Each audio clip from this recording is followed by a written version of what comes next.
যে বিষয়টি নিয়ে আলোচনা করব তা হলো আল ঈমান বিল গায়ব, অদৃশ্যের প্রতি ঈমান। পবিত্র কোরআন এবং সহিহ হাদিসকে কেন্দ্র করে উক্ত শিরোনামটিকে সামনে রেখে সংক্ষিপ্ত আলোচনা পেশ করার চেষ্টা করবো ইনশাআল্লাহ আজিজ। ওমা তাওফীকি ইল্লা বিল্লাহ। প্রত্যেকটি কথা মনোযোগ সহকারে শোনার জন্য বিশেষভাবে অনুরোধ করছি। বর্তমান আমাদের যে অবস্থা,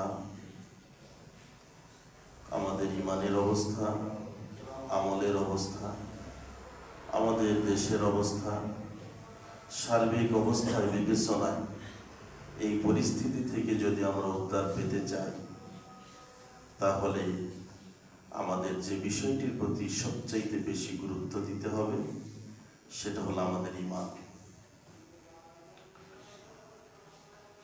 ঈমানী শক্তি কমে যাওয়ার কারণে পাপ পঙ্কিলতা বৃদ্ধি পাচ্ছে। ঈমানী শক্তি দুর্বল হওয়ার কারণেই আমাদের পরিস্থিতি দিন দিন এত জটিলের ভিতরে চলে যাচ্ছে।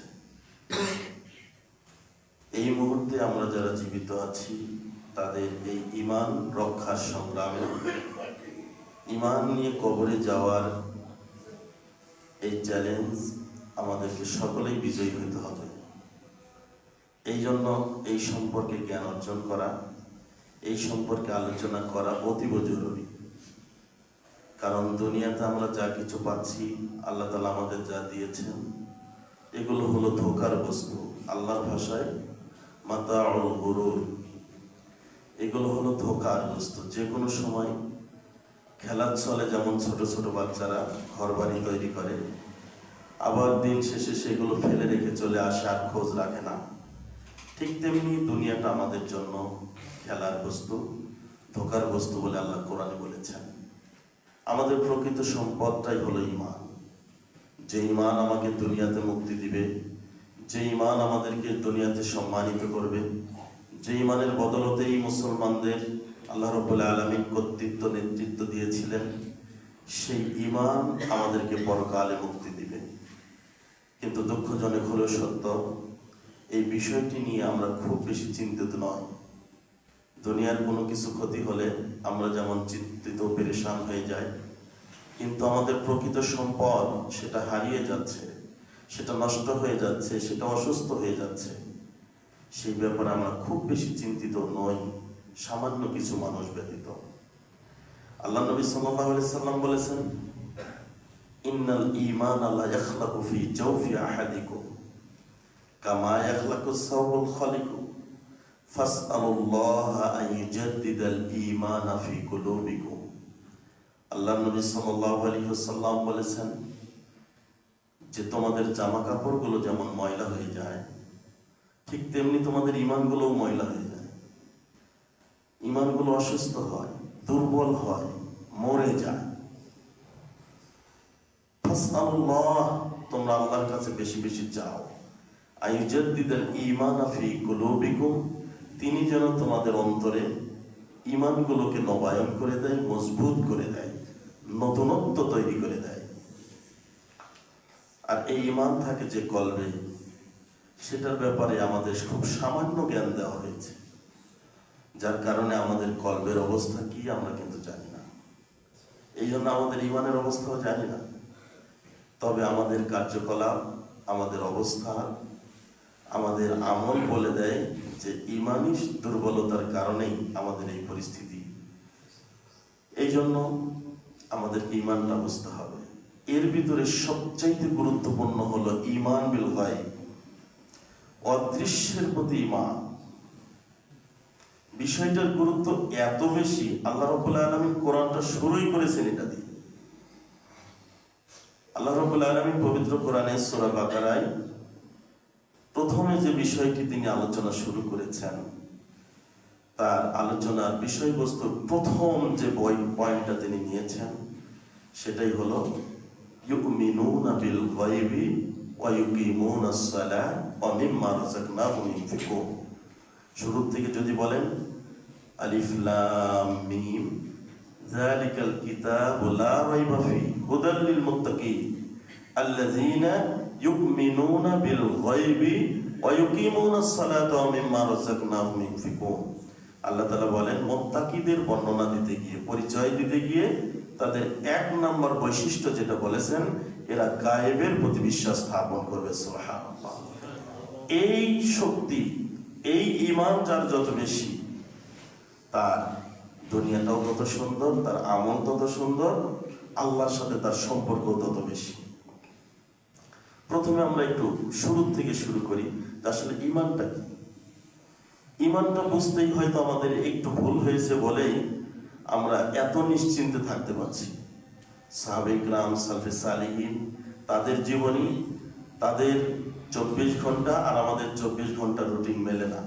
কারণ তারা যেভাবে ঈমানটাকে বুঝেছিলেন, ঈমানকে ধারণ করেছিলেন, আমরা হয়তো বা সেইভাবে বুঝতে ভুল করেছি, ব্যর্থ হয়েছি বলেই তাদের জীবনের সাথে, তাদের লাইফস্টাইলের সাথে আমাদের জীবনযাত্রা মেলে না।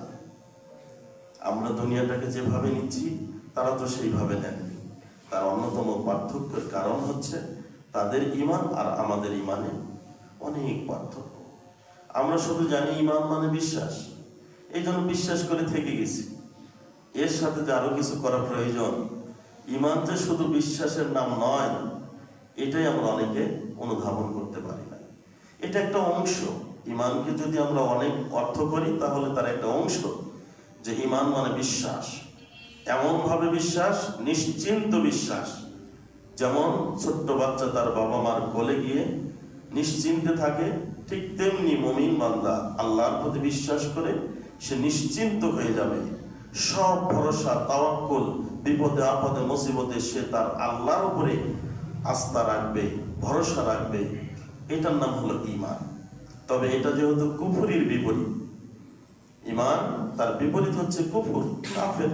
ঈমানদার, তার বিপরীত হলো কাফের। কাফের মানে যদি অস্বীকার করা হয়, তাহলে ঈমানের অর্থ হবে বিশ্বাস করা, ঈমানের অর্থ হবে স্বীকার করা, মেনে নেওয়া।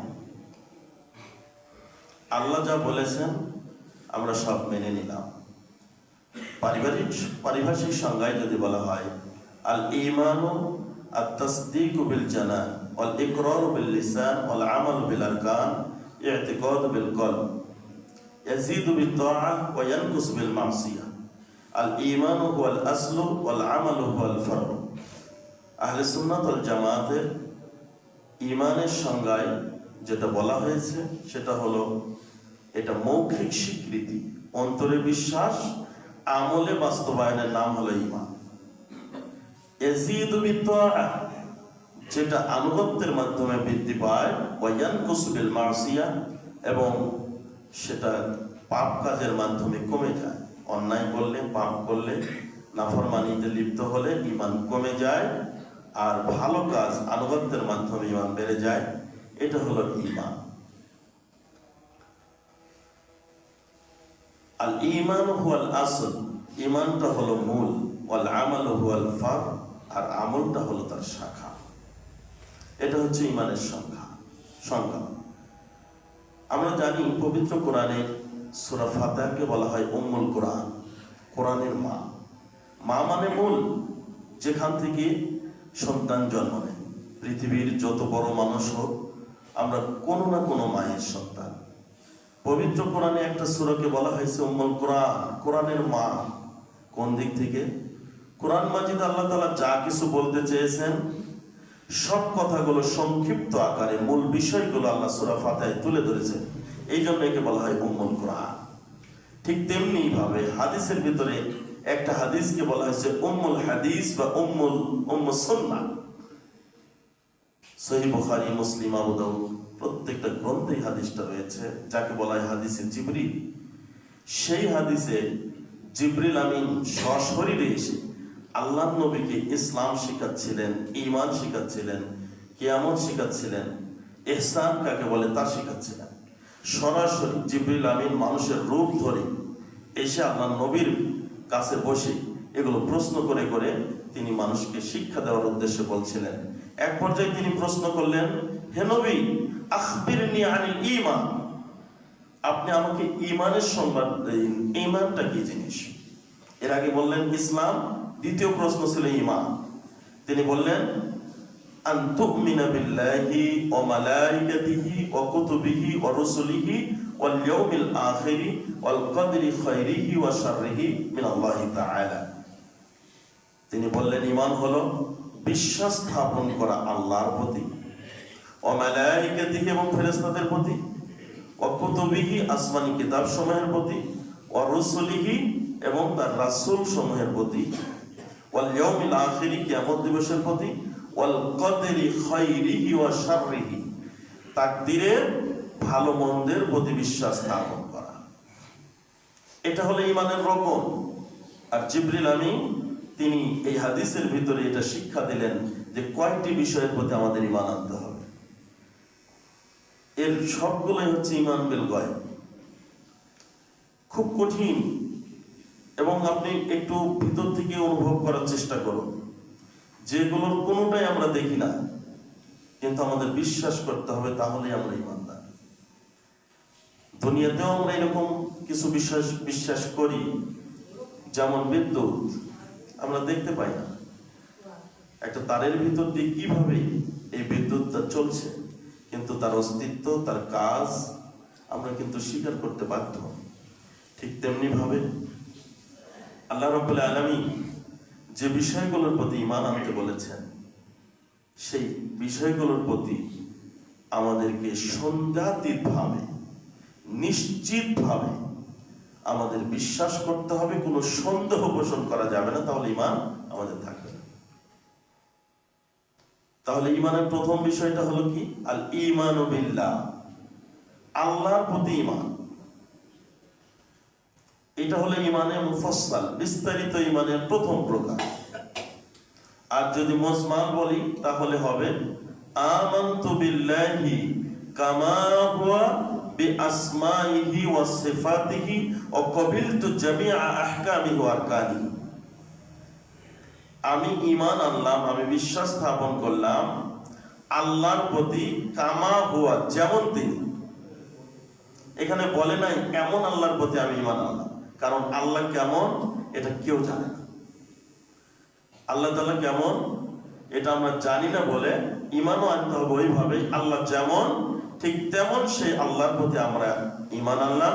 বিআসমাইহি, তার সমস্ত নাম সহকারে, যত নাম তিনি কোরআন এবং সহিহ হাদিসে বলেছেন সবগুলো সহকারে আমি ঈমান আনলাম আল্লাহর প্রতি।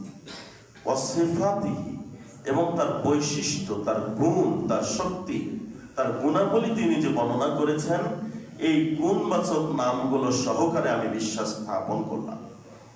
এরপরের অংশ একটু ভালো করে খেয়াল করো, যে এতটুকু না বোঝার কারণেই আমরা এত নিশ্চিন্তে থেকে গেছি, যদিও আমাদের ঈমানের অবস্থা খুবই জটিল, ঈমানের অবস্থা একেবারে নড়বড়ে, তারপরে আমরা নিশ্চিন্তে ঘুরে বেড়াচ্ছি, কারণ এর পরের অংশটুকু আমরা বুঝি নাই বলেই ওয়া ক্বাবিলতু জামিআ আহকামিহি ওয়া আরকানিহি, আমি কবুল করলাম, আমি গ্রহণ করলাম সমস্ত আহকাম এবং সমস্ত আরকান। জামিআ আহকামিহি ওয়া আরকানিহি, আল্লাহ যা হালাল করেছেন, যা হারাম করেছেন, আল্লাহ যা করতে বলেছেন, আল্লাহ যা নিষেধ করেছেন, আমি সবগুলোকে গ্রহণ করে নিলাম। তাহলে কি শুধু বিশ্বাস করার নাম থাকলো ঈমান? ঈমান হলো বিশ্বাস যেমন করতে হবে, আল্লাহ যা দিয়েছেন, যা করতে বলেছেন, যেগুলো ফরজ করেছেন সেগুলো যেমন বিশ্বাস করা, আর যেগুলো থেকে নিষেধ করেছেন ওগুলো নিষেধ করার এই বিধিবিধানগুলো আমি মনে প্রাণে মেনে নিলাম, এর নাম হলো ঈমান।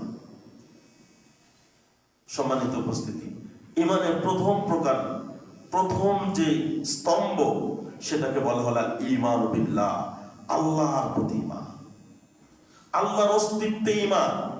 আল্লাহ বলে একজন আছেন, আল্লাহ রাব্বুল আলামিন আমাদের সৃষ্টি করেছেন, আল্লাহ রাব্বুল আলামিন তিনি আরশে সমন্বিত, এই বিষয়গুলোর প্রতি সন্দেহাতীতভাবে বিশ্বাস করতে হবে, তাহলেই আমাদের আল্লাহর বিধানগুলো মেনে নেওয়া বেশি কঠিন হবে না। সাহাবা ইকরাম, সালফে সালিহিন, তাদের জীবনী থেকে পাওয়া যায়, তারা জান্নাত দেখেনি, জাহান্নাম দেখেনি, জান্নাত না দেখেও সেই জান্নাত পাওয়ার জন্য জিহাদ করেছেন, জীবন পর্যন্ত উৎসর্গ করেছেন, এটার নাম হলো ঈমান। দেখি নাই, তবে এটা নিশ্চিত দেখা যেরকম ছিল তার চাইতেও কোনো অংশে কম নয়, বরং আরো বেশি মনে প্রাণে বিশ্বাস করার নাম হলো ঈমান। ঈমানকে যখন আমরা ইয়াকিনের পর্যায়ে নিয়ে যেতে পারবো, তখন আমাদের আমলগুলো পরিবর্তন হবে, তখন এই কাজগুলো আমাদের খুবই তুচ্ছ মনে হবে। জাবের ইবনে আব্দুল্লাহ রাদিয়াল্লাহু তাআলা আনহু আল্লাহর নবীকে বললেন উহুদের যুদ্ধের সময়, আল্লাহর নবী আরাইতা ইন কুতিলতু ফা আইনা আনা ইয়া রাসূলুল্লাহ, এই জিহাদের ময়দানে আমাকে ডাক দিয়েছেন, আমি যদি এখন মারা যাই, শাহাদাত বরণ করি, আমার স্ত্রী তো বিধবা হবে, সন্তানরা বাবাহারা হবে, এতিম হবে, আমার স্থান কোথায় হবে বলে আপনি মনে করেন? আল্লাহর নবী শুধু একটা বাক্য বলেছিলেন, ফিল জান্নাহ, তুমি জান্নাতে চলে যাবে। এই একটা বাক্য শোনার সাথে সাথে তার হাতে কিছু খেজুর ছিল, একটু ক্ষুধা নিবারণের জন্য খাচ্ছিলেন, কিন্তু জান্নাত পাওয়ার এই পিপাসা তাকে আর এই খেজুর খাওয়ার সময়টুকু ধৈর্য তাকে ধরতে দেয়নি। সে এটা মনে ভেবেছে যে এটা খেতে গেলে তো আমার অনেক সময় পার হয়ে যাবে। তিনি হাতের খেজুরকে ছুঁড়ে ফেলে দিয়ে জিহাদের ময়দানে ঝাঁপিয়ে পড়লেন, শাহাদাত বরণ করা পর্যন্ত তিনি যুদ্ধ চালিয়ে গেলেন বলে সুবহানাল্লাহ। আল্লাহ নবী তো দেখাননি, শুধু মুখে বলেছেন জান্নাত, কিন্তু তাদের অন্তরে এমন বিশ্বাস যে সচক্ষে দেখার চাইতেও তারা দৃঢ় বিশ্বাস অন্তরে নিয়ে এসেছিল বলেই তারা জান্নাত নবী বলেছেন, মানে তিনি জান্নাত পাবেন, জান্নাতকে তিনি অনুভব করতে পেরেছেন এবং অন্তর থেকে বিশ্বাস করেছেন বলেই জীবন পর্যন্ত দিতে একটু তারা চিন্তা ভাবনা করে নাই। এর নাম হলো ঈমান। সহিহ বুখারীর বর্ণনা, আল্লাহ নবী সাল্লাল্লাহু আলাইহি ওয়াসাল্লাম তার অনেকগুলো সাহাবী ছিল যাদেরকে বলা হয় আহলে সুফফা। এদের জীবনী আপনারা কম বেশি শুনেছেন যে খুব কঠিন জীবনযাত্রা মান ছিল তাদের। তাদের নিজস্ব সম্পদ তেমন ছিল না, মানুষ যেগুলো দিত হাদিয়া তোহফা, এগুলো খেয়ে কোন রকম জীবন ধারণ করে তারা দিনের জন্য, দিন শেখার জন্য তারা সময় ব্যয় করতেন, সবসময় আল্লাহ নবীর পাশাপাশি থাকতেন। এদের মধ্যে একজন ছিলেন রাবিয়া বিন কাব রাদিয়াল্লাহু তাআলা। তিনি বলেন, আবিতু মা রাসূলিল্লাহি সাল্লাল্লাহু আলাইহি ওয়াসাল্লাম, আমি আল্লাহর নবীর সাথে সাথে থাকতাম। আল্লাহর নবী সাল্লাল্লাহু আলাইহি ওয়াসাল্লামের কাজগুলো আমি মিটিয়ে দিতাম, ছোট ছোট কাজে তার সহযোগিতা করতাম। কখনো মেসারটা এগিয়ে দিতাম, কখনো অজুর পানি এনে দিতাম, কখনো গামছাটা এগিয়ে দিতাম। এইভাবে আল্লাহর নবীর খেদমত করতাম। ফাতাইতুহু বিউদুইহি ওয়া হাজাতিহি, আল্লাহর নবীর একদিন অজুর পানির প্রয়োজন হলো, আমি অজুর পানি সংগ্রহ করে দিলাম। আল্লাহ নবী খুব খুশি হয়ে গেলেন, খুশি হয়ে বলেন, ফাকাল আলী সাল, হে রাবিয়া বিন কাব, তুমি আমার কাছে কিছু চেয়ে নাও। অনেক সময় আমরা সন্তুষ্ট হয়ে এরকম উপহার দিই, বলি সন্তানদের, ছাত্রদের অনেক সময় বলি, বলো তোমার কি প্রয়োজন, আমার কাছে কিছু চেয়ে নাও। আল্লাহ নবী বললেন, স্বাভাবিকভাবে তিনি বলেছেন। একবার চিন্তা করেন, যে সাহাবীর পরনে দামি জামা নেই, বরং ইতিহাস বলে আহলে সুফফার কারোই একসাথে দুইটা জামা ছিল না। যার পরনেরটা আছে তার গায়ে দেওয়ার নেই, যার গায়ে দেওয়ারটা আছে তার পরনেরটা নেই। কোন রকম একটা জামা দিয়ে, একটা চাদর দিয়ে লজ্জা নিবারণ করে দিন অতিবাহিত করেন। এমন একজন সাহাবীকে আল্লাহ নবী স্বয়ং নিজে বলছেন, যিনি দোয়া করার সাথে সাথে আসমানে কবুল হয়ে যাবে, যাই চাওয়া হোক না কেন। সেই নবী চাইতে বলছেন, তিনি চেয়ে বসলেন, ইন্নী আসআলুকা মুরাফাকাতা ফিল জান্নাহ, আল্লাহ নবী, আমি জান্নাতে আপনার সঙ্গে থাকতে চাই। সুবহানাল্লাহ। দুনিয়ার কিছু কথা তার মনে নাই, বাড়ির কথা, গাড়ির কথা, অভাব অনাটন, ভালো খাবার কিছুই মনে নাই, কারণ তাদের অন্তরে জান্নাতকে তারা এমন ভাবে বিশ্বাস করতেন, সচক্ষে দেখে যেমন মানুষ বিশ্বাস করে তার চাইতে কোনো অংশে কম ছিল না বলেই তিনি সবকিছুকে তুচ্ছ মনে করে আখিরাতে জান্নাতের চিরস্থায়ী ঠিকানা চেয়ে বসলেন। আল্লাহ নবী সাল্লাল্লাহু আলাইহি ওয়াসাল্লাম ভাবেনি সামান্য ওজুর পানি দিয়ে সে এত বড় জান্নাত চেয়ে বসবে। আল্লাহ নবী বলছেন, আও গায়রা যালিক, এটা ছাড়া অন্য কিছু চাও। তিনি বলছেন, হুয়া যাকা, আমি এটাই চাই, এটা ছাড়া আর কিছুর দরকার নাই। সুবহানাল্লাহ। আল্লাহ নবী তখন বললেন, ফাইন্নী আলা নাফসিকা বিকাসরাতিস সুজুদ, সত্যি যদি তোমার কামনা বাসনা এটাই হয়, তাহলে আমাকে এই ব্যাপারে, তোমার ব্যাপারে একটু আমাকে সহযোগিতা করবে। এইভাবে বেশি বেশি করে তুমি সিজদা করবে, নফল সালাত আদায় করে সিজদা করে তোমার মর্যাদা বৃদ্ধি করতে থাকবে। কেননা সিজদা করার সাথে সাথে আল্লাহ তাআলা তোমার মর্যাদা বাড়িয়ে দিবেন। বাড়তে বাড়তে বাড়তে বাড়তে তোমার মর্যাদা জান্নাতীদের মর্যাদায় পৌঁছে যাবে বলে সুবহানাল্লাহ। সম্মানিত উপস্থিতি, এটাই হলো আমাদের ঈমান বিল গায়ব, এটাই হলো অদৃশ্যের প্রতি না দেখে ইয়াকিনের পর্যায়ে বিশ্বাস স্থাপন করা। আর আল্লাহ রাব্বুল আলামিন কোরআন মাজিদ শুরু করেছেন কোরআনের এই কথাটা দিয়ে, আল্লাযীনা ইউমিনুনা বিল গায়বি, ওই সমস্ত মুত্তাকিরা হচ্ছে পরহেজগার বা আল্লাহ ভীরু তারাই, তাদের বৈশিষ্ট্যের এক নাম্বার বৈশিষ্ট্য এরা অদৃশ্যের প্রতি বিশ্বাস স্থাপন করে। বলে সুবহানাল্লাহ। সম্মানিত উপস্থিতি, আল্লাহকে বিশ্বাস করার ব্যাপারে আরেকটি কথা না বললেই নয়, সেটা হলো এখানেও আমাদের কিছু ভ্রান্ত লোক তৈরি হয়ে গেছে যারা আল্লাহকে বিশ্বাস করার ক্ষেত্রে কিছুটা ত্রুটিপূর্ণ ভাবে বিশ্বাস করে থাকে। কিভাবে? শুধুমাত্র আল্লাহ বলে একজন আছেন, এই সামান্য ধারণাটুকু আমরা যথেষ্ট মনে করি। এর বাইরে আমরা এই সম্পর্কে জ্ঞান অর্জন করা বা শোনা বলা কোনোটাই আমাদের খুব একটা ভালো লাগে না, কিন্তু এটাই মূল। ইবনে কাইয়িম রাহিমাহুল্লাহ বলেছেন, লাউ আরিফাল আবদু কুল্লা শাইইন ওয়া লাম ইয়ারিফ রাব্বাহু ফাকান্নাহু লাম ইয়ারিফ শাইআ। দুনিয়ার মানুষ যদি দুনিয়ার সব জ্ঞান অর্জন করে, কোনোটাই বাদ রাখে নাই, সব শিখেছে, শুধু শিখে নাই আল্লাহ সম্পর্কে জ্ঞান, তার দৃষ্টিতে তিনি বলেন সে দুনিয়ার কিছুই শিখে নাই। তার চাইতে বোকা কেউ হতে পারে না যে সব শিখলো, শুধু আল্লাহকে শিখলো না, আল্লাহকে জানলো না, আল্লাহকে চিনলো না। সম্মানিত উপস্থিতি, যে আল্লাহ আমাকে সৃষ্টি করেছেন, যে আল্লাহ আমার মৃত্যুর মালিক, যে আল্লাহ আমার রুজির মালিক, যে আল্লাহ আসমানের মালিক, জমিনের মালিক, সেই আল্লাহর দাস হওয়া, সেই আল্লাহর গোলাম হওয়ার ভিতরে কত যে আমাদের জন্য সম্মানের, এটা আমরা চিন্তাই করি না। বরং গোলাম কথাটা বলতেই আমাদের একটু বেঁধে আসে যে আমি গোলাম হব, দাস। দুনিয়াতে একটা সেই দিন দেখলাম আপনার নেতা এসেছেন, ও তার বাবার বয়সের বয়স, সেও যার পায়ে হাত দিয়ে একটু সালাম করছে, ধাক্কা ধাক্কি করে গিয়ে নেতার সাথে একটা ছবি তোলার চেষ্টা করছে। এটাকে সে সম্মান বোধ করছে যে নেতা যেন চোখে তার আমি পড়ে যায়। আর যদি ভুলে বলেই ফেলে যে অমুক এলাকার অমুক ব্যক্তি তো আমার কাছের মানুষ, সে নিজেকে অনেক সম্মান বোধ করে।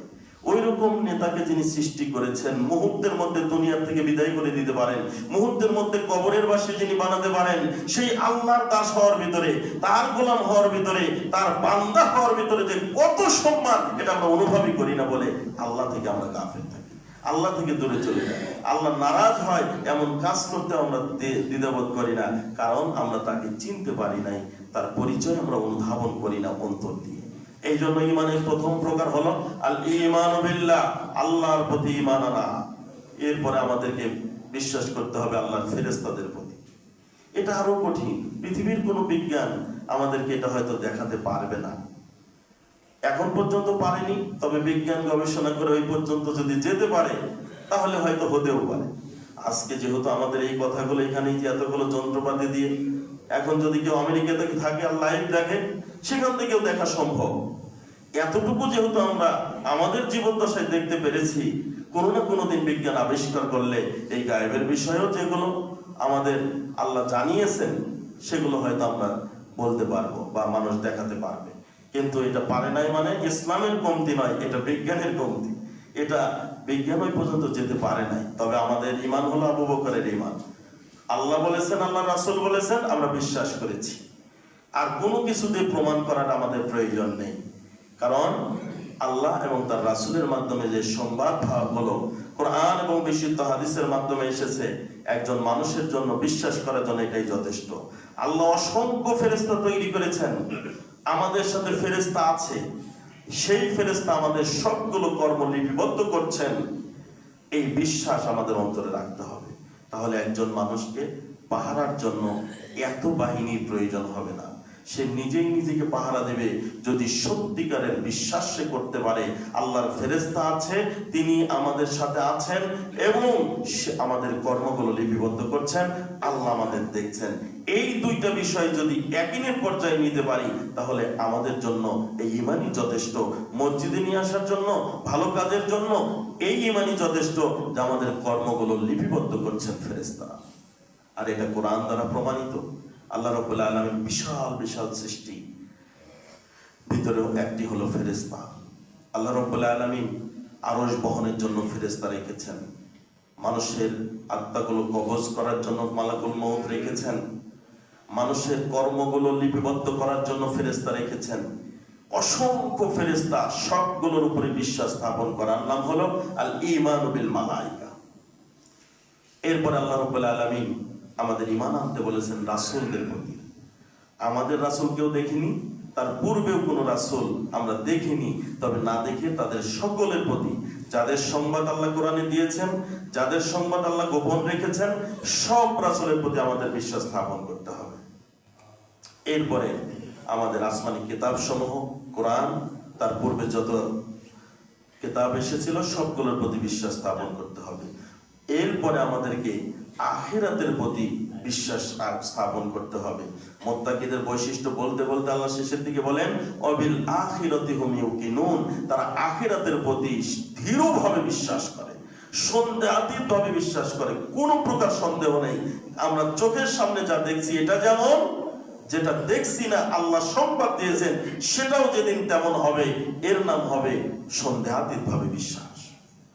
আমরা চোখের সামনে দেখে যেমন আমরা অস্বীকার করতে পারি না, ঠিক তেমনি আল্লাহ বলেছেন, আল্লাহ রাসূল বলেছেন, এই সংবাদগুলো আমরা মনের দিক থেকে যেই দিন ওইভাবে বিশ্বাস করতে পারবো, সেই দিন হবে আমাদের সন্দেহাতীত বিশ্বাস। ইয়াকিনের পর্যায়ে নিয়ে গেলেই আমাদের ঈমান পরিপূর্ণ হবে। এরপরে তাকদীরের ভালো মন্দের প্রতি বিশ্বাস স্থাপন করতে হবে। আর আল্লাহর প্রতি বিশ্বাস এটা কিভাবে করব? মিন গায়রি তাহরিফিন ওয়ালা তা'দীলিন ওয়ালা তামসিলিন ওয়ালা তাকয়ীফিন। আল্লাহ যেভাবে তার পরিচয় নিজেই তুলে ধরেছেন, সেই পরিচয় আমরা কোনোভাবে অপব্যাখ্যা করতে পারবো না, কোনো ধরন বর্ণনা করতে পারবো না, বাতিল করতে পারবো না, আবার উদাহরণও দিতে পারবো না। এই সূত্রটা বলেছেন শাইখুল ইসলাম ইবনে তাইমিয়া রাহিমাহুল্লাহ। তিনি বলেছেন যদি আমরা আল্লাহর নামগুলো, আল্লাহর সিফাতগুলো এইভাবে বিশ্বাস না করি তাহলে আমরা ভ্রান্ত হয়ে যাব। কারণ আমাদের বিবেক দিয়ে, বুদ্ধি দিয়ে যদি গবেষণা করি তাহলে এটা পাওয়া সম্ভব নয়। তিনি হলেন স্রষ্টা, আমরা হলাম তার সৃষ্টি। একেবারে সামান্য জ্ঞান আল্লাহ আমাদের দিয়েছেন, আর সব জ্ঞান আল্লাহ তার কাছে রেখেছেন। তার সম্পর্কে পূর্ণাঙ্গ ধারণা নিতে হলে আমাদের পক্ষে এই সামান্য জ্ঞান দিয়ে তার জ্ঞানকে বেষ্টন করা সম্ভব নয়। এই জন্য আল্লাহ যেভাবে বলেছেন, আল্লাহ রাসূল যেভাবে তার নাম গুণাবলী বলেছেন, ওইভাবে কোন প্রকার পরিবর্তন ছাড়া, কোন প্রকার অর্থকে বাতিল করা ছাড়া, ধরন বর্ণনা, উদাহরণ দেওয়া ছাড়াই ওইভাবে মেনে নেওয়ার নামে হলো ঈমান বিল্লাহ। আল ঈমানু বিল্লাহ, আল্লাহর প্রতি ঈমান। আল্লাহ তাআলা বলেছেন তার হাত আছে, আল্লাহ তাআলা বলেছেন তিনি দেখেন, তিনি শোনেন।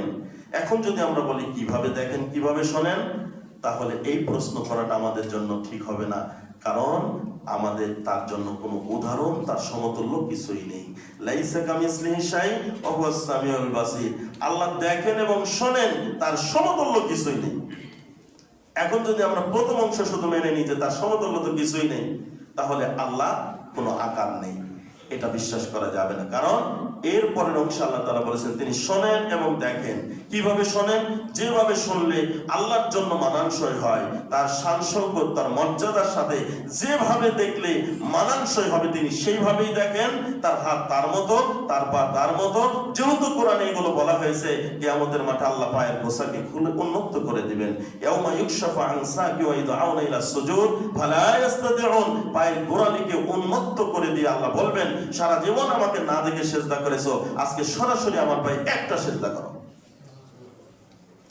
তাহলে আল্লাহর যে পা আছে এটা কোরআন দ্বারা প্রমাণিত। এখন আমাদের বলা যাবে না আল্লাহর পা কার মতো, নাউজুবিল্লাহ। আল্লাহর মা আল্লাহর মতো, আল্লাহর যেভাবে মানানসই হয় সেইভাবে আল্লাহর পা আছে। যেহেতু কোরআন বলেছে, এখন আমি এটাকে বলতে পারবো না আল্লাহর পা মানে কুদরতি পা।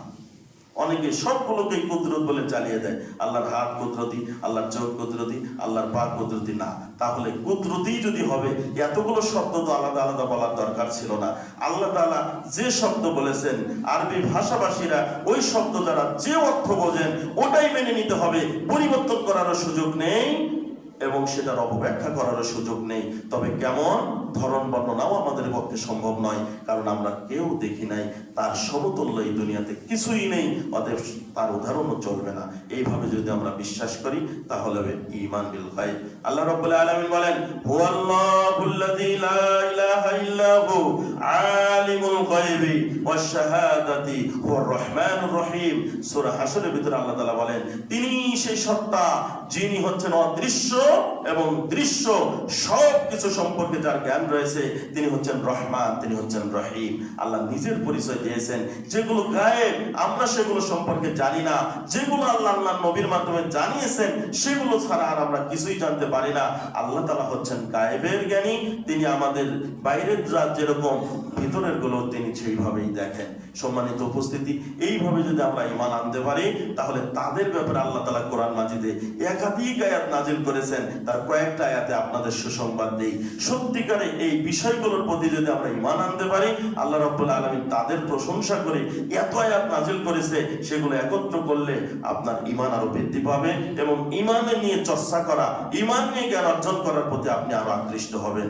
আল্লাহ তাআলা বলেন সূরাতুল বাইয়িনা 7 এবং 8 নম্বর আয়াতে, ইন্নাল্লাযীনা আমানু ওয়া আমিলুস সালিহাত, নিশ্চয়ই যারা ঈমান এনেছে এবং ঈমানের সাথে ভালো কাজ করেছে, উলাইকা হুম খায়রুল বারিয়া, এরা হচ্ছে সৃষ্টির মধ্যে সবচাইতে শ্রেষ্ঠ জাতি। বলি সুবহানাল্লাহ। আল্লাহ নিজে প্রশংসা করছেন যারা ঈমান আনে এবং যারা ঈমানের সাথে সৎ আমল করে, ঈমানকে মজবুত দৃঢ় রেখে এর সাথে যারা সৎ আমলগুলো করবে, আল্লাহ নিজেই বললেন এরা সৃষ্টির মধ্যে সর্বশ্রেষ্ঠ জাতি। জাযাউহুম ইনদা রাব্বিহিম জান্নাতু আদনিন তাজরি মিন তাহতিহাল আনহার, এবং তাদের জন্য আল্লাহর নিকটে পুরস্কার রয়েছে চিরস্থায়ী জান্নাত। বলে সুবহানাল্লাহ। আল্লাহ তাআলা বলছেন রাদিয়াল্লাহু আনহুম ওয়া রাদু আন। এই আয়াতটা এত সুন্দর একটি আয়াত এবং এত শিক্ষণীয় আয়াত, যে আয়াতের গবেষণায় আবু হুরায়রা রাদিয়াল্লাহু তাআলা আনহু সহ আর অনেক মুফাসসিরিন ইকরাম বলেছেন যে এই আয়াত প্রমাণ করে মানুষ ফেরেশতাদের চাইতেও শ্রেষ্ঠ। বলে সুবহানাল্লাহ। এই আয়াত তার দলিল, কারণ আল্লাহ নিজে বলেছেন রাদিয়াল্লাহু আনহু ওয়া রাদু আন, আল্লাহ তাদের উপরে সন্তুষ্ট এবং তারাও আল্লাহর উপরে সন্তুষ্ট। বলে সুবহানাল্লাহ। এবং যালিকা লিমান খাশিয়া রাব্বাহ, এটা কেন হয়েছে? কারণ তারা আল্লাহকে ভয় করেছিল। আল্লাহর ভয়ের কারণে, ঈমান বিল গায়বের প্রতি ইয়াকিনের পর্যায়ে বিশ্বাস থাকার কারণে আল্লাহ রাব্বুল আলামিন তাদের উপরে সন্তুষ্ট হয়ে যাবেন এবং তাদের জন্য চিরস্থায়ী জান্নাতের ব্যবস্থা করবেন। বলে সুবহানাল্লাহ। পবিত্র কোরআনের শুরুর দিকে আরেকটা আয়াত দিয়েছেন আল্লাহ, সূরা বাকারার 25 নম্বর আয়াত। আল্লাহ সেখানে মানুষকে সুসংবাদ দিয়ে তার আলোচনা শুরু করেছেন। আল্লাহ তাআলা বলেন ওয়াবাশশিরিল্লাযীনা আমানু ওয়া আমিলুস সালিহাতি আন্না লাহুম জান্নাত। আল্লাহ তাআলা বলেন হে নবী আপনি তাদেরকে সুসংবাদ দান করুন, যারা ঈমান এনেছে এবং যারা সৎ আমল করেছে তাদের জন্য রয়েছে জান্নাত, এমন জান্নাত যার তলদেশ দিয়ে ঝর্ণা দ্বারা প্রবাহিত রয়েছে। কুল্লামা রুজিকু মিনহা মিন সামারাতির রিজকা ক্বালু হাযাল্লাযী রুজিকুনা মিন ক্বাবলু ওয়া উতু বিহি মুতাশাবিহা ওয়া লাহুম ফিহা আজওয়াজুম মুতাহহারাতুন ওয়া হুম ফিহা খালিদুন। আল্লাহ তাআলা বলেন শুধু তাই নয়, তাদের জন্য সেখানে যখন খাদ্য ফলমূল দেওয়া হবে তখন তারা দেখে বুঝতে পারবে, চিনতে পারবে এই ফল তো আমরা দুনিয়াতেও খেয়েছি, দুনিয়ার ফলের সাদৃশ্য ফল, কিন্তু দুনিয়ার চাইতে ভিন্ন রকমের স্বাদ গন্ধে উন্নত মানের ফল তাদেরকে দেওয়া হবে, তারা দেখে এগুলো চিনতে পারবে। আল্লাহ বলেন লাহুম আজওয়াজুম মুতাহহারা, সেখানে তাদের জন্য পবিত্র স্ত্রী থাকবে এবং সেখানে তারা চিরস্থায়ী ভাবে থাকবে। বলে সুবহানাল্লাহ। এটা কাদের জন্য? যারা ঈমান এনেছে। এটা কাদের জন্য? যারা ঈমান বিল ইয়াকিন, ঈমান বিল গায়বকে ইয়াকিনের পর্যায়ে নিয়ে আসতে পেরেছিল। আল্লাহ তাআলা এবং তার রাসূল যেভাবে সংবাদ দিয়েছেন, এইগুলো যারা অন্তরতে অনুধাবন করেছিল, আল্লাহ বললেন তাদের জন্য রয়েছে এই সংবাদ, তাদের জন্য এই খুশির সংবাদ। আল্লাহ তাআলা তাদেরকে বলেছেন যত সৃষ্টি রয়েছে তার মধ্যে তারা শ্রেষ্ঠ এবং তাদের জান্নাতের সুসংবাদ আল্লাহ রাব্বুল আলামিন আমাদেরকে দান করেছেন। সম্মানিত উপস্থিতি, এই ঈমান আমাদের ওই পর্যায়ে নিতে হলে সালফে সালেহিন যে পর্যায়ে ঈমান নিয়ে এসেছিলেন সেই পর্যায়ের ঈমান আমাদের নিয়ে আসতে হবে। সূরাতুল বুরুজ নামে একটা সূরা আছে, আমরা ছোট সূরা হিসাবে এই সূরাটা অনেকেই মুখস্থ রাখি, কিন্তু এর আসল বিষয়বস্তু অনেকেই কিন্তু আমরা অনুধাবন করতে পারি না। আজকে বিষয়ের সাথে সম্পৃক্ত এই ঘটনাটা আপনাদেরকে একটু স্মরণ করে দিই, যদিও লম্বা ঘটনা, সংক্ষিপ্ত মূল বিষয়টা আপনাদের সামনে উপস্থাপন করার চেষ্টা করব। এই সূরাতে আল্লাহ রাব্বুল আলামিন একটি ঘটনা বর্ণনা করেছেন। ইসলামের পূর্বে একটা যুগের একটা বাদশাহের একটা কাহিনী তিনি তুলে ধরেছেন এবং সেই সময় ঈমানদার যারা ছিল সেই মানুষদের পরিস্থিতি কেমন ছিল সেই শিক্ষাটা আমাদেরকে দেওয়ার জন্য আল্লাহ তাআলা এই ঘটনা কোরআনের ভিতরে দিয়ে কিয়ামত পর্যন্ত মানুষকে স্মরণ করে দিয়েছেন। সেই যুগের সেই বাদশার একজন জাদুকর ছিল। সেই জাদুকর জাদুবিদ্যে দিয়ে তার বাদশাহের বিভিন্ন কাজে সহযোগিতা করতেন। তিনি যখন বৃদ্ধ হতে লাগলেন তখন রাজাকে বললেন যে আমি তো বৃদ্ধ হয়ে যাচ্ছি, আমার এই বিদ্যা দিয়ে অনেকভাবে আপনাকে সহযোগিতা করেছি, কিন্তু আমার মৃত্যুর পরে কে আপনাকে সহযোগিতা করবে? আমাকে কিছু যুবক দিন, আমি তাদেরকে এটা শিক্ষা দিই, আমার মৃত্যুর পরে যাতে আপনাকে আমার মতোই সহযোগিতা করতে পারে। তার কথা মতো তাই করা হলো। তিনি তাদেরকে জাদুবিদ্যা শিক্ষা দেন। সেই রাস্তা দিয়ে একজন যুবক যাচ্ছিলেন, যাওয়া আসা করতেন, এবং যাওয়া আসা করতে করতে করতে করতে এক সময় সে ইসলামের সঠিক দ্বীনের সন্ধান পেয়ে যায়। এরপরে সে আল্লাহর প্রতি বিশ্বাস স্থাপন করে। আর যে বাদশার কথা বলছিলাম, সে নিজেই আল্লাহ দাবি করত, যার কারণে তার রাজ্যে তাকে বাদে আরো কেউ অন্য কোনো আল্লাহকে মানবে এটা সে মানতে পারত না। কিন্তু সেই যুবক যখন ইসলামের সন্ধান পেয়ে যায়, তার ভিতরে অনেক কারামত প্রকাশ পেতে থাকে। তার মাধ্যমে অনেক বড় বড় রোগীরা সুস্থ হয়ে যায়, এমনকি অন্ধ মানুষ পর্যন্ত ভালো হতে লাগে। তখন এই পাদ্রী, যার মাধ্যমে সে ইসলাম গ্রহণ করেছিল, সে তাকে ডেকে বলে যে অচিরেই কিন্তু তুমি পরীক্ষার সম্মুখীন হবে, কারণ তোমার ভিতরে যা আমি অনুভব করতে পারছি, এতে তোমার তোমার সম্পর্কে মানুষের কাছে ভালো সংবাদ যখন পৌঁছে যাবে, চতুর্দিকে তোমার সুনাম হবে, তখন আস্তে আস্তে আল্লাহর পক্ষ থেকে তুমি পরীক্ষার সম্মুখীন হবে। তবে তোমার অনুরোধ তোমার কাছে যে যদি বিপদে পড়ো তাহলে আমার নামটা তুমি বলো না, কারণ ওই বাদশার ব্যাপারে তিনি জানেন কতটা জালেম, কতটা অত্যাচারী। তিনি জানতে পারলে এটা কিছুতেই তিনি মানবেন না। কিন্তু ঘটনাক্রমে ওই বাদশাহেরই একজন মন্ত্রী অন্ধ হয়ে যায়। তিনি শুনতে পান যে ওই যুবকের কাছে গেলে সে আল্লাহর কাছে দোয়া করলে ভালো হয়ে যায়, অন্ধত্ব ভালো হয়ে যায়। তিনি অনেক উপঢৌকন, অনেক উপহার নিয়ে চলে গেলেন। যাওয়ার পরে তাকে বললেন, তুমি নাকি অন্ধত্ব ভালো করতে পারো? তিনি বলেন, না, আমার কোনো ক্ষমতা নেই। আমি যে আল্লাহর সন্ধান পেয়েছি, সেই আল্লাহর প্রতি যদি ঈমান আনো, আমি তার কাছে দোয়া করলে তিনি চাইলে ভালো হবেন। তিনি অন্ধত্ব থেকে মুক্তি পাওয়ার জন্য হোক আর যে জন্যই হোক ঈমান আনলেন। যুবক দোয়া করলেন, আল্লাহ তাআলা তার দোয়া কবুল করে তার চোখ ভালো করে দিলেন। সুবহানাল্লাহ। এরপরে একজন মন্ত্রী কিছুদিন আগেই যে অন্ধ ছিল, চোখ নিয়ে যখন রাজ দরবারে প্রবেশ করলেন, বাদশা আশ্চর্য হয়ে গেলেন, চোখ কোথায় পেলে, কিভাবে ভালো হলো? তিনি বললেন, আমার আল্লাহ আমাকে ভালো করে দিয়েছেন। তিনি ভেবেছেন হয়তো তার কথাই সে বলছে, কিন্তু তিনি জানেন না যে তিনি ছাড়াও অন্য একজন আল্লাহর সন্ধান তারা পেয়েছে। যখন বুঝতে পারলেন তখন তিনি রাগান্বিত হয়ে বললেন, এই সন্ধান কে দিল? আমার রাজ্যে আমাকে ছাড়া অন্য কাউকে মাবুদ মানবে, এটা হতে পারে না। তোমাকে এই সন্ধান কে দিয়েছে তুমি তাই বলো। তখন সেই যুবককে বলে দিল। যুবককে ডাকে যখন শাস্তির ভয় দেখানো হলো যে কিভাবে তুমি এই সন্ধান পেলে, তিনি তখন ওই পাদ্রীর কথা বলে দিলেন। পাদ্রীকেও নিয়ে আসা হলো। একই ময়দানে এসে তাদেরকে বলে দিল, যা করেছো করেছো, ঈমান থেকে দূরে চলে আসন্ন মুক্তি পাবে। যদি ঈমানের উপরে অটল থাকো তাহলে তোমাদেরকে কঠোর শাস্তি দেওয়া হবে। তারা বুঝেছিল সেই দিন ঈমান কি জিনিস। ঈমান যদি বাঁচাতে চায় তাহলে তার জীবন যাবে, জীবন যদি বাঁচাতে চায় ঈমান যাবে। কোনটা বেছে নিবে? এই কঠিন পরীক্ষার মুহূর্তেও তিনজনই তারা ঈমানের উপর অটল থাকলেন। বাদশার আদেশ হয়ে গেল ওই পাদ্রী এবং মন্ত্রী দুজনকেই জীবিত অবস্থায় করাত দিয়ে ফেরে দুখণ্ডিত করে তাদেরকে দুনিয়ার থেকে বিদায় করে দেওয়া হলো। এরপরেও তারা ঈমান ছাড়ে নাই। এর নাম হলো ঈমান। ঈমান এমন একটা বিষয় যেটা আসলে মৌখিক, শুধু মুখে বলার নাম নয়। পরিস্থিতি বলে দিবে আসলে আমার ভিতরে আমেন আছে কিনা। জীবন চলে যাচ্ছে, কষ্ট দিয়ে নির্মম ভাবে তাদেরকে হত্যা করা হবে, এরপরেও আল্লাহর প্রতি দৃঢ় বিশ্বাস। তারা কিভাবে আল্লাহকে মানতে পেরেছিলেন? আল্লাহ যে একজন আছেন এটা অন্তরের গভীর থেকে তারা অনুভব করেছিলেন বলেই সেই আল্লাহর সিদ্ধান্ত তার ঈমানের উপর অটল থেকে নিজের জীবনকে বিসর্জন দিয়েছিলেন। যুবকের সামনে হত্যা করা হলো। যুবককে বলা হলো, তুমি যদি ফিরে না আসো তোমার পরিস্থিতি এমন হবে। তিনিও ঈমানের উপরে দৃঢ় থাকলেন, তিনিও তার জীবনের মায়া ত্যাগ করলেন। বাদশার হুকুম হয়ে গেল, একে নিয়ে যাও, সমুদ্রের ভিতরে গিয়ে তাকে ফেলে দিয়ে হত্যা করে আসো। অনেকগুলো শক্তিশালী সৈন্য দেওয়া হলো, তারা নিয়ে গিয়ে সমুদ্রের ভিতর থেকে ফেলে দিবেন। যুবক দোয়া শুরু করলেন, আল্লাহ তুমি যে কোনো মূল্যে আমাকে এই জালিমদের হাত থেকে রক্ষা করো। আল্লাহ ওই যুবকের দোয়া শুনলেন। এবং সাথে সাথে ঝড় শুরু হয়ে গেল। সমুদ্রের পানি যখন উপর দিকে উঠতে শুরু করলো, ওই সৈন্যরাই তার ভিতরে পড়ে মারা গেল, কিন্তু যুবককে আল্লাহ নিরাপদে আবার তার বাড়িতে আসার ব্যবস্থা করে দিলেন। সুবহানাল্লাহ। বাদশা থেকে আশ্চর্য হলেন, এর চাইতে শক্তিশালী প্রশিক্ষণ প্রাপ্ত সৈন্য দিয়ে বললেন, পাহাড়ের উপর থেকে ফেলে দিয়ে একে হত্যা করো, না হলে এই জমিনে দিন দিন এই ইমানদারের সংখ্যা বেড়েই যাবে। তাকে নিয়ে যাওয়া হলো। এটা বানানো গল্প নয়, সহিহ মুসলিমের 3005 নম্বর হাদিস। এরপরে পাহাড়ের উপর গিয়েও তিনি দোয়া করলেন, আল্লাহ আমাকে যে কোনো মূল্যে তুমি আমাকে রক্ষা করো। আল্লাহ রাব্বুল আলামিন তার দোয়া কবুল করলেন।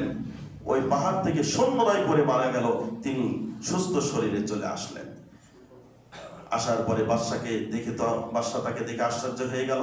এক পর্যায়ে তিনি বললেন, এইভাবে শত চেষ্টা করেও আপনি আমাকে হত্যা করতে পারবেন না, তবে আমি যেভাবে বলে দিই এইভাবে যদি আপনি করেন তাহলে আপনি আমাকে হত্যা করতে পারবেন। বাদশা চিন্তা করলো, ওর কথা মেনে নিই।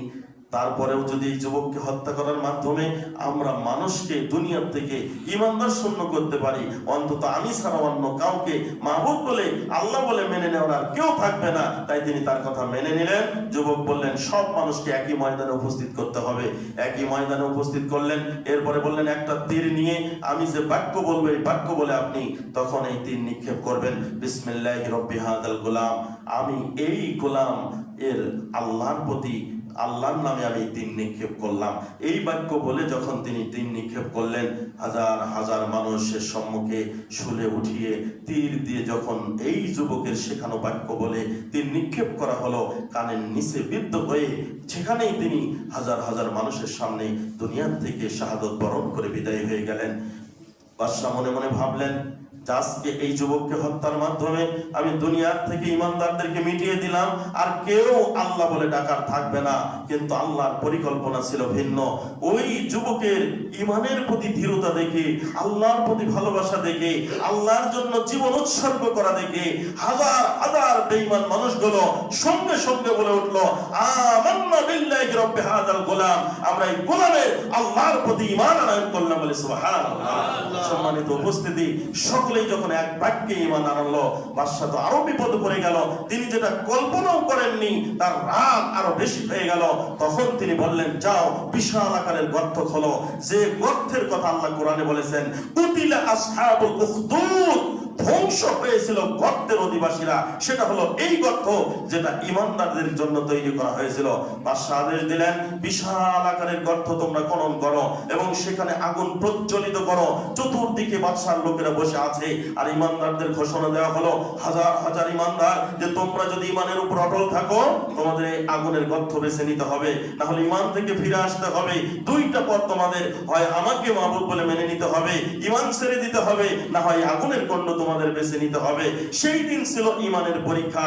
এটাই হলো ইমানের কথা। তারা বুঝতে পারছে ইমানের উপর অটল থাকলে আগুন বেছে নিতে হবে, আগুনের ভিতরে ঝাঁপ দিতে হবে, আর ইমান ছেড়ে দিলে আমি দুনিয়াতে বেঁচে যাব। এই দুইটা পথ তাদের জন্য বাকি ছিল। শেষ পর্যন্ত পরীক্ষা শুরু হয়ে গেল। বাদশা চতুর্দিকে সৈন্য লাগিয়ে দিলেন, চতুর্দিকে বসে আছে। আল্লাহ তাআলা এই ঘটনা কোরআন মাজিদের ভিতরে এইভাবে বললেন, কুতিলা আসহাবুল উখদুদ, ধ্বংস হয়েছিল আসহাবে উখদুদ বা সেই গর্তের অধিবাসীরা। কুতিলা আসহাবুল উখদুদ আন-নারি যাতিল ওকুদ, আর সেই গর্ত ছিল আগুনে পরিপূর্ণ, একেবারে প্রজ্বলিত আগুন সেখানে দাউ দাউ করছিল। সেই আগুন আন-নারি যাতিল ওকুদ ইযহুম আলাইহা কুউদ, এবং বাদশা তার লোকেরা ওই আগুনের চতুর্পাশে বসেছিল। অহুম আলা মা ইয়াফআলুনা বিল মুমিনিনা শুহুদ, তারা মুমিনদের সাথে, ঈমানদের সাথে কি আচরণ করছিল তারা সেটা বসে বসে এই দৃশ্যগুলো দেখছিল। মানুষগুলো যখন ঈমানের উপরে দৃঢ় থাকতে গিয়ে আগুনে ঝাঁপ দিয়ে ছটফট করে পুড়ে ছাই হয়ে যাচ্ছিল আর চিৎকার করছিল, এই দৃশ্যগুলো দেখে তারা হাততালি দিচ্ছিল। আল্লাহ তাআলা বলেন, ওই আগুনকে অর্ডার দেওয়া হলো, আগুন উপর দিকে ঢেউয়ের মধ্যে চলে এসে আশেপাশে যারা আনন্দ ফুর্তি করছিল, এদের দিকে যারা আনন্দ পাচ্ছিল তাদেরকে সহ আগুনের ভিতরে নিয়ে গিয়ে আল্লাহ তাদেরকে ধ্বংস করে দিয়েছেন। এই জন্য বলা হয়েছে কুতিলা আসহাবুল উখদুদ। ওই আগুনের অধিবাসী যারা প্রজ্বলিত করেছিল আল্লাহ তাদেরকে ধ্বংস করে দিয়েছিলেন। শেষ পর্যন্ত যখন সকলেই ঈমান বাঁচাতে গিয়ে আগুনকেই বেছে নিচ্ছেন, ঈমানের উপর দৃঢ় থাকতে গিয়ে জীবনের মায়া না করে আগুনের ভিতরে ঝাঁপিয়ে ঝাঁপিয়ে পড়ছিলেন, কারণ তারা সেটা আগুন বাহ্যিকভাবে দেখলেও তারা বুঝতে পারছিল এটাই হলো আমার জান্নাত, এটাই হলো আমার ঈমানের পথ, এটাই হলো মুক্তি পাওয়ার পথ। দুনিয়াতে আমি আগুন দেখতে পেলেও এটা আসলে আগুন ছিল না, এটা হলো আমাদের জন্য ঈমানের পথ, এটাই ছিল আসলে জান্নাতের পথ। এই জন্য তারা ঝাঁপিয়ে এইভাবে পড়ছিলেন, কিন্তু ঈমান ত্যাগ করেন নাই। তাদের মধ্যে একজন ছিল একজন মা, তার কোলে ছিল ছোট্ট শিশু, যে শিশুটির দিকে তাকিয়ে মা চিন্তা করছিলেন, আমার জীবনের মায়া না হয় না করলাম, কিন্তু কলিজার টুকরা সন্তানকে কিভাবে আমার চোখের সামনে আমি এই আগুনের ভিতরে পড়তে দেখবো। মা একটু দ্বিধাদ্বন্দ্ব করছিলেন, একটু চিন্তায় করছিলেন, কারণ মার সাথে সন্তানের যে কলিজার বন্ধন, যে আত্মার সম্পর্ক, এটা এমনই তো হওয়ার কথা। মা নিজের জীবনের কথা মায়া ত্যাগ করলেন, কিন্তু সন্তানের কথা ভেবে একটু চিন্তা করছেন। ওই সময় পৃথিবীতে 3 জন সন্তান কোলের ভিতরে দোলনায় কথা বলেছিল, তার ভিতরে আসহাবে উখদুদের এই একটা সন্তান, তার জবান আল্লাহ খুলিয়ে দিলেন। তিনি বললেন, ইসবিরি ইয়া উম্মি, হে আমার মা, আপনি ধৈর্য ধরুন, ইন্নাহু আলাল হক, নিশ্চয় আপনি হকের উপরে আছেন, কল্যাণের উপরে আছেন, আপনি ঈমানের পথ বেছে নিন। বাচ্চার মুখের কথা শুনে মার ঈমানের শক্তি আরো বেড়ে গেলেন। বাচ্চা এবং মা উভয়ই ঈমান বাঁচাতে গিয়ে আগুনের গণ্ডে ঝাঁপিয়ে পড়লেন। 70,000 নর-নারীকে সেই দিন সেই জালেম বাদশা সেদিন হত্যা করেছিল। এরপরেও তারা ঈমান থেকে দূরে আসে নাই। যারা প্রকাশ্য আগুনে পুড়িয়ে মরাও ঈমানের চাইতে তারা বড় মনে করে দেখেছেন যে আমার এই এখানে আগুনটা বেছে নেওয়াই হচ্ছে আমার ঈমানের দাবি, এটাই হচ্ছে আল্লাহর প্রতি বিশ্বাস।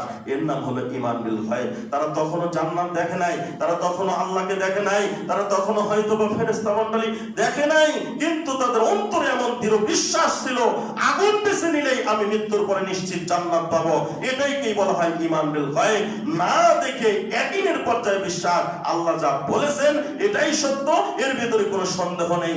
এই ঈমান যদি আমরা নিয়ে আসতে পারি, তাহলে আসহাবে উখদুদের এই মানুষগুলো যেমন বিজয়ী হয়েছিলেন, ঠিক তেমনি আল্লাহ তাআলা ইব্রাহিম আলাইহিস সালামকে যেমন আগুনে দেওয়ার পরেও আল্লাহ তাআলা আগুনকে অর্ডার দিয়ে ফুল বাগানের আচরণ করতে, শান্ত শীতল হতে আল্লাহ হুকুম দিয়েছিলেন, আগুন সেই ব্যবহার করেছিল। সত্যি সেই ঈমান যদি আমরা ফিরিয়ে নিয়ে আসতে পারি, তাহলে আমাদের মধ্যে এরকম আর সমস্যা থাকবে না। আমাদের ঈমানি দুর্বলতার কারণেই আজকে আমাদের সমাজের এই অবস্থা। ঈমানি দুর্বলতার কারণেই আমরা আমাদের মানুষকে তার মূল্যায়ন করতে পারি না। দুনিয়াটাকে আমরা এইভাবে প্রাধান্য দিচ্ছি, দুনিয়ার সামান্য ক্ষমতার জন্য আমরা মানুষকে হত্যা পর্যন্ত করে ফেলছি। এই যে যুবক ওসমান হাদি মারা গেল, আমার এই ঘটনাটা ওর মৃত্যুর সাথে কিনো যেন মিলে যায় আমার মনে হয়। সেও কিন্তু একজন মানুষ, এর আগে কিন্তু একে ওইভাবে মানুষ চিনত না, কিন্তু আল্লাহ তাআলা তাকে হত্যা বা তার এই মৃত্যুবরণের এই দৃশ্যটা এমন ভাবে ঘটালেন, এক শুক্রবারে গুলি লাগলো, পরের শুক্রবারে মারা গেল। এর মাঝে মানুষের যেন অন্তরে অন্তরে সে ঢুকে গেল। আমি তার বক্তব্য যতটুকু শুনেছি, তার অন্যতম কারণ সে মাদ্রাসা ব্যাকগ্রাউন্ডের ছিল, সে মাদ্রাসা থেকে পড়াশোনা করেছে, সে ঈমান বুঝতো এবং সব সময় শাহাদাতের তামান্না করত। কথায় কথায় যেন মৃত্যুকে সে খুবই তুচ্ছ মনে করত। আল্লাহর দিদার, আল্লাহ সাক্ষাৎ পাওয়ার কথা তার বক্তব্যে সবসময় প্রকাশ পেয়েছে বলেই হয়তো আল্লাহ তাআলা তার মনের কথাটা কবুল করে নিয়েছেন। আল্লাহ তাআলা, আমরা দোয়া করি, যেহেতু গায়েবের বিষয়ে আমরা নিশ্চিত বলতে পারবো না আল্লাহ কি করবেন, তবে তার মৃত্যু, তার কথা, তার দোয়া, তার তামান্না এটা প্রমাণ করে আল্লাহ চাহে তো আল্লাহ তাকে শাহাদাতের মর্যাদা দান করবেন ইনশাআল্লাহ। আল্লাহ রাব্বুল আলামিন যেন সেটা কবুল করেন, আল্লাহুম্মা আমিন। এবং তার মাধ্যমে আরো বহু যুবক তার মতো হওয়ার জন্য চেষ্টা করছে। আমরা, কারণ সে মানুষের কথা বলতো, সে মানুষের নিয়ে চিন্তা করতো, ইনসাফের কথা বলতো, এই জন্য আল্লাহ রাব্বুল আলামিন তাকে এইভাবে সম্মানিত করলেন। এত বড় জানাজা এই বাংলাদেশে তার আগে আমি অন্তত শুনি নাই। এত মানুষ তার জন্য দোয়া করেছে, কান্না করেছে। আমরাও যদি ঈমানের উপরে অটল হতে পারি, আল্লাহর পক্ষ থেকে আমাদের জন্য আল্লাহ তাআলা এইভাবে কবুল করবেন এবং দুনিয়াও আমাদের জন্য সুন্দর হবে, আখিরাতও সুন্দর হবে। তো সংক্ষিপ্ত ভাবে যে কথাটি বোঝাতে চাইলাম সেটা হলো ঈমান বিল গায়ব, অদৃশ্যের বিষয়গুলোর প্রতি সন্দেহাতীত ভাবে বিশ্বাস করার নাম হলো ঈমান। এটাই হলো ঈমানের মূল বিষয়। আল্লাহ রাব্বুল আলামিন যেন আমাদেরকে প্রকৃত ঈমানদার হয়ে আল্লাহর সন্তুষ্টি অর্জন করে জান্নাতি মানুষের মরার তৌফিক দান করেন, আল্লাহুম্মা আমিন। আল্লাহ, আজকে যারা খুতবা শুনতে এসেছিলেন, আল্লাহ তুমি আমাদের সকলের জীবনের গুনাহ খাতা মাফ করে দাও। আল্লাহ